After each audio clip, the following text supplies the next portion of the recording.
एक अंधे लड़के की हथेली पर बम से चोट लग गई थी, जिससे उसके हाथ के बीच में निशान पड़ गया। उसके पिता ने बताया कि ऐसे निशान केवल महाशक्तिशाली लोगों के ही होते हैं। अपने बेटे की शक्तियों को जगाने के लिए पिता ने उसे विशेष तरीके से प्रशिक्षित किया। हालांकि माइक को यह स्वीकार करना कठिन लगा, फिर भी उसने अपने पिता के तरीकों का पालन किया। इससे उसकी सुनने की शक्ति असाधारण हो गई। बाद में पिता रहस्यमय तरीके से गायब हो गए। बचने के लिए माइक की माँ उसे कैसीनो ले गई।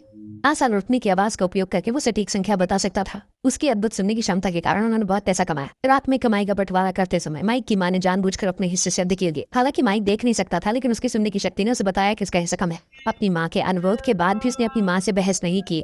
उसे नहीं पता था कि उसकी माँ ने उसकी दृष्टि को ठीक करने की उम्मीद में अपने सारे पैसे दवा पर खर्च कर दिए थे। लेकिन माइक की दृष्टि कभी नहीं सुधरी। एक दिन उसे एक घूमता हुआ लट्टू मिला। गलती से उसे निगलने के बाद उसकी आंखों की रोशनी चमत्कारिक रूप से वापस आ गई। एक लड़की ने पूरी घटना देखी थी। उत्साहित होकर माइक अपनी माँ को कुछ भागा, लेकिन जब वो शहर लौटा तो उसने देखा कि सभी गायब थे। उनकी जगह एक राक्षस आ गया था।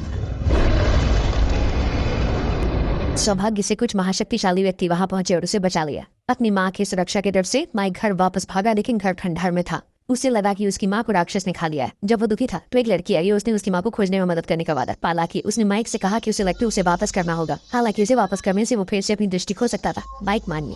लट्टू को अपने अंदर रखने के 10 महीने बाद माइक का पेट बड़ा हो गया। आखिरकार वो दिन आ गया जब उसने लट्टू को जन्म दिया।